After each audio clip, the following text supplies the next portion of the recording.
everybody, welcome to another episode of the Chess Mathsters, where today we're going to be looking at a couple of traps. We're going to be looking at 7 different traps that you can use to fool beginners.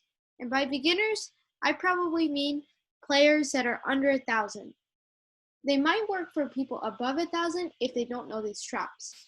These traps are super helpful for you to learn if you're just starting chess, and if other people don't know it, you can easily go into a winning position or maybe even win the game. So today we're going to be looking at 7 positions, like I said, and let's just get started. So the first one is a very famous game, and it is the 4-move checkmate. Many of you might have already seen this before. It starts out with e4, e5, bishop to c4, knight c6. Notice, knight c6 isn't the only move that you can do. There are actually many moves that you can do that also lead into this trap. And then queen f3. Notice what white is trying to do. They're trying to attack the f7 square, because if the queen manages to go to f7, then it will be checkmate. The king is just trapped.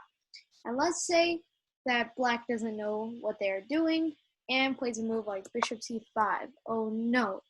Now white can give checkmate, and it's going to be a disaster for black because they only lost in 4 moves, and only 4 moves. That is quite sad. Queen takes f7 is mate.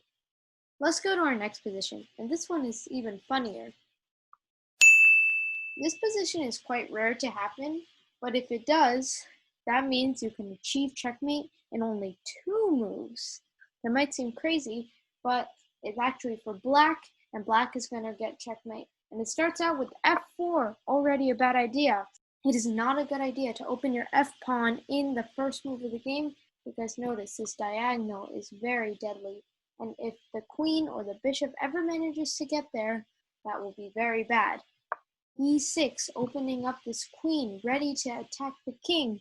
And the worst move possible here is g4. g4, the queen can go down to h4 and give checkmate, and sadly the king has nowhere to go, because notice, if we go back, if the g-pawn didn't move up to g4, then let's say the e-pawn moved up, you wouldn't be able to do this checkmate anymore, because g3 is going to be coming. White might even be in a little bit better position here, because it's sometimes a bad idea to bring your queen out way too early. And as you can see, this queen is just out early, and it's going to keep on getting attacked. Let's move on to our next position. This position starts out with e4, e5, knight f3, and knight f6. This is called the Petrov's defense. Let's say the knight takes e5, and this is the classical variation. And let's say the black does the same thing back. They're playing copycat. Knight takes e4. Queen e2. What would be really silly is if black continued to play copycat, because let's say queen e7, and then queen takes e4, and queen takes e5, and white automatically wins the queen. So that is a bad idea to play copycat. There's also a discovered attack if you're not careful. Let's go back. Queen e2 happened, and now you have to be very careful. I recommend you not move your knight, because if you do, bad things will happen. Let's say the knight goes to f6. This is very bad for black now, because look at this queen and this open file all the way pointing at the king, but there's only one thing blocking it, the knight. Where is the best move for the knight to go to that attacks a piece at the same time while the king is in check? Pause the video. Well, if you found knight to c6, check. Good job. Notice the queen is giving a discovered check, and the knight is attacking the queen, and black cannot do anything about it. Even if the queen tries moving to e7, the knight can still take, because they're guarding these 2 squares. Also, if you block with the bishop, you'll still win the queen for free. This is a very cool trap, and white is in a winning position on only the 6th move and up a queen. Let's move on to our next position. This position starts with knight f3 and d5. Knight f3 is known as the Réti Opening. And then e4 and d4, ignoring this pawn and pushing instead.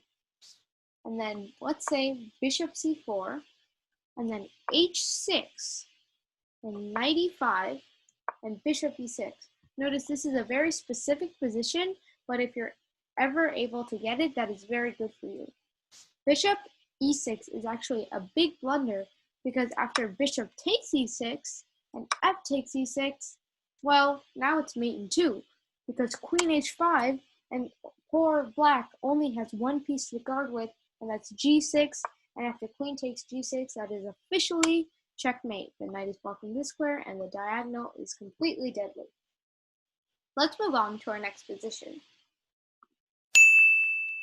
This is known as a Blackburn shilling trap, and you might recognize this because I showed this in a previous video. And this is known as a Blackburn shilling gambit, and this is a trap of the Blackburn shilling gambit. It starts out with e4, e5, knight f3, knight c6, and bishop c4, and knight d4.